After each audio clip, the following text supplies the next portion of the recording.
안녕하세요. 청약 전문가 원룡입니다. 오늘은 대조 1구역을 재개발하는 아파트 힐스테이트 메디알레를 살펴보겠습니다. 3년 전부터 분양을 한다고 했던 단지인데 계속 미뤄지다 보니까 결국 후분양까지 왔네요. 바로 내년에 입주입니다.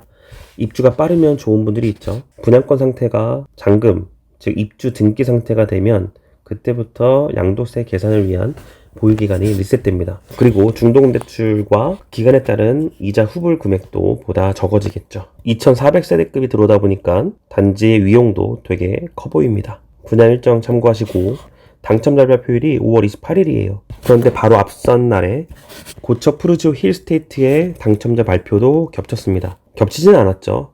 이렇게 연달아서 있는 경우는 중복 청약이 가능합니다. 청약 접수일은 같아도 당첨자 발표일이 서로 다른 경우는 중복 청약이 가능하다.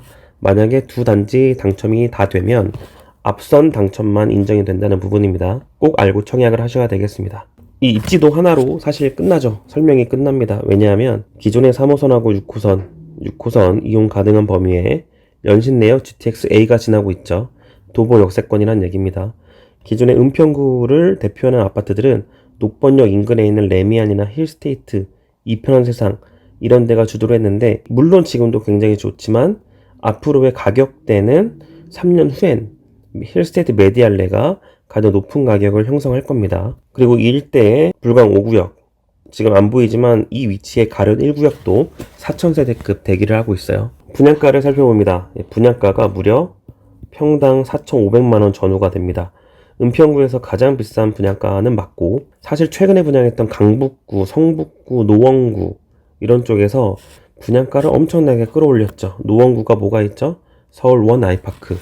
성북구에 뭐가 있죠? 장이동, 장이 푸르지오 라디스 파크하고 성북구의 삼선동 롯데캐슬이죠. 창경궁 롯데캐슬. 그리고 중랑구에서도 상봉터미널을 개발한 더자 퍼스트 월드가 있었습니다. 이 동네가 다 4천만원을 넘어서 분양을 하고 있다. 총세대는 2400세대급이나 되는데 일반 분양이 굉장히 작습니다.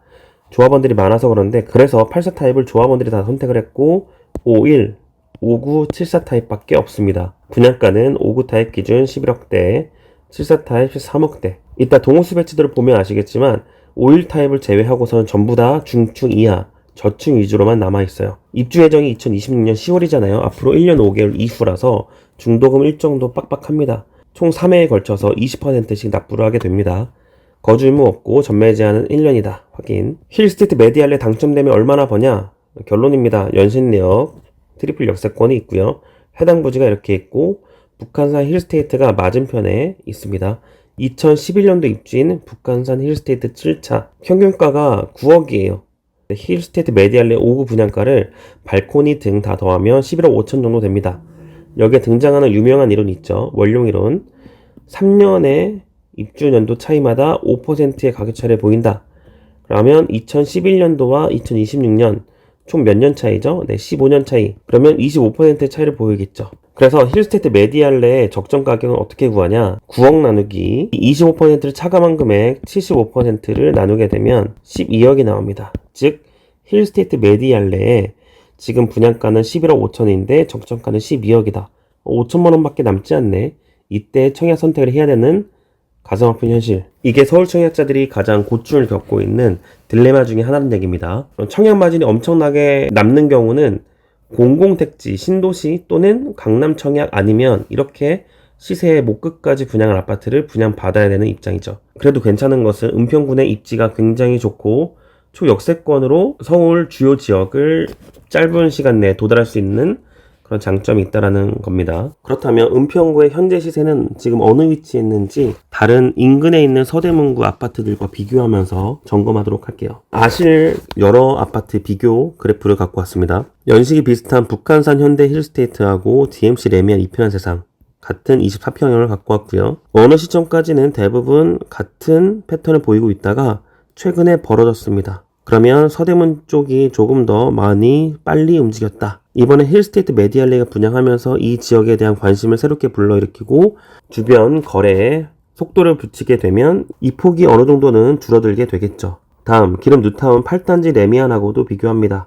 완벽하게 가격이 똑같이 가다가 최근에 기름 뉴타운이 일부 조금 올라갔어요. 역시 이것도 메워지게 될 수 있다. 그러면 경기도에는 어떤 아파트와 비교를 할 수 있냐? 철산 푸르주 한 채 하고 거의 똑같이 가다가 최근까지도 비슷한 가격 흐름을 보이고 있습니다. 서울에 인접한 경기도 광명시 철산동과 비슷한 가격대를 형성하고 있는 은평군의 준신축 아파트다라는 겁니다. 이렇게 해서 은평구의 현재 흐름 시세를 알 수가 있어요. 혹시나 구멍 타입이 있을까 해서 봤는데 평당가가 각 타입별 면적별로 거의 동일하고요. 그 다음 일반 분양이 워낙 타입마다 차이가 있기 때문에 이렇게 74 타입 B, C, D 같은 경우는 매우 부족한 공급을 또 볼 수 있죠. 동호수 배치도를 보면서 얼마나 낮은 층을 배정받게 되는지 다시 한번 점검하겠습니다. 위성지도에서 단지 배치도를 삽입한 것이고요. 불광역까지 가까운 것도 확인했고 주로 남동, 남서향으로 배치도 확인. 연두색과 초록색의 51 타입을 제외하고서는 전부 다 저층 위주가 일반 분양 물량으로 남아 있습니다. 다음 장도 보시면 거의 없죠. 74, 1, 2층, 3층 59 타입도 7층, 8층 수준. 다른 동들도 마찬가지 상황입니다. 이런 거 보면 좀 청약의 고민이 되기도 하죠. 그러니까 고척 푸르주 힐스테이트는 조합원의 비율이 낮아서 중층, 고층이 많이 남아있는데 반대로 힐스테이트 메디알레는 중층, 하층 위주로 남아있다는 게 비교 포인트이기도 합니다. 평면들을 볼게요. 51 B타입은 105동하고 205동 1, 2단지에 나눠져 있고요. 방 2개, 화장실 하나의 구조입니다. 보통의 21평, 22평의 구조가 갖고 있는 평면 구성이죠. 51C 타입도 방 2개, 화장실 하나 구조 105동에만 있습니다. 3베이 판상형 1, 2단지에 나눠져 있고요. 현관은 니은자로 욕실 2개 확인. 보통의 정비사업 3베이 판상형 구조입니다. 59 B타입 역시 정비사업 전형적인 타워형을 보여주고 있고 59 B1도 마찬가지입니다. 59 B와 B1 타입은 별도 선택할 수 없고 청약할 때 59 B를 누르게 되면 둘 중 하나의 타입이 배정이 되겠죠. 59 C 타입은 좋습니다. 4베이 판상형, 작지만 안방에 드레스룸과 파우더룸도 있습니다. 굉장히 좋은 타입이죠. 다음 74A 3베이 판상형, 드레스룸은 협소한 게 눈에 띄네요. 주방도 굉장히 협소합니다. 74B 일반적인 타워형, 74C 마찬가지 보통의 3베이 판상형. 74D 타입은 굉장히 좋죠. 4베이 판상형에다가 현관 넓고 복도 팬트리, 안방도 여유 있는 크기입니다. 이렇게 보면 평면도하고 남아있는 동호수 볼 때는 메리트가 별로 없는데 어쩔 수 없이 청약해야 되는 상황들에 놓여 있다는 거 다시 한번 강조합니다. 은평구에서 사실상 대장 아파트가 될 수밖에 없거든요. 그게 이제 커뮤니티 센터에서도 보일 수 있는가 한번 포인트를 봤는데 사실 힐스테이트 메디알레가 은평구에서 가장 비싼 아파트가 될 수밖에 없습니다. 가장 최신축이기도 하고 입지가 은평구 내에서 가장 좋은 편에 속하기 때문에 그리고 브랜드 대단지 있잖아요. 대표성을 띌 수밖에 없습니다. 혹시 커뮤니티 시설에서 차별화된 요소가 있는지 확인해 봤는데요. 프라이빗 영화관 구성이 있고 인라인 스케이트장도 있습니다. VR존은 뭐 하는지 모르겠는데 그냥 빈 공간을 VR존이라고 해놓은 것 같아요. 뭐라도 들어오겠죠? 그 다음 아이숲이라는 공간도 있는데 약간 작은 키즈 카페 같이 공동 육아 공간, 개수대도 있는 거 봐서는 여기서 뭔가 아이들 놀 수 있는 공간으로 만들어 놓은 것 같습니다.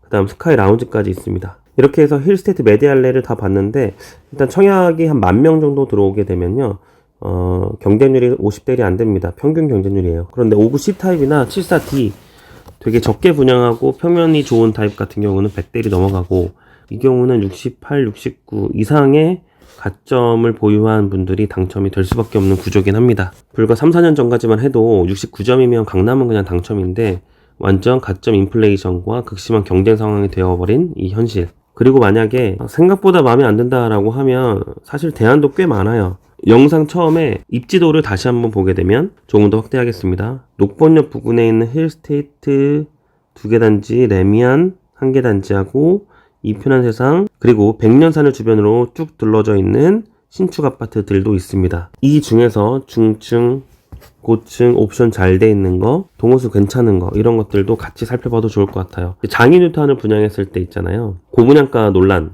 항상 있었긴 하지만 대안을 골라야 되겠죠. 분양가가 비싸다. 그러면 대안이 뭐가 있냐?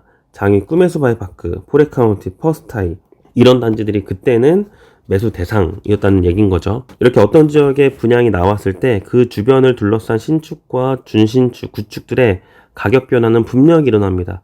그래서 가격이 변하기 전에 빠르게 결정을 하는 것도, 즉 청약 대신 매수를 하는 방향도 저는 이 시점에서는 굉장히 좋다고 봅니다. 고척 푸르주 힐스테이트하고 힐스테이트 메디알레를 동시에 분양을 하고 당첨자 발표는 고척이 더 먼저인 점을 다시 기억을 하면서 청약과 매수 두 가지 방향을 동시에 놓고 현명한 선택을 하셨으면 좋겠습니다. 올해 1월달 이후로 서울 분양이 처음 나왔는데 이렇게 표면적인 내용만 말씀을 드려야 된다는 사실이 너무 안타깝기도 하고, 앞으로 공급이 더 많아져서 겹치는 청약단지가 많아서 최대한 많은 분들이 고민을 덜하고 많은 당첨 기회가 더 있었으면 하는 바람으로 이 영상을 마치도록 하겠습니다. 이상 원룡이었습니다.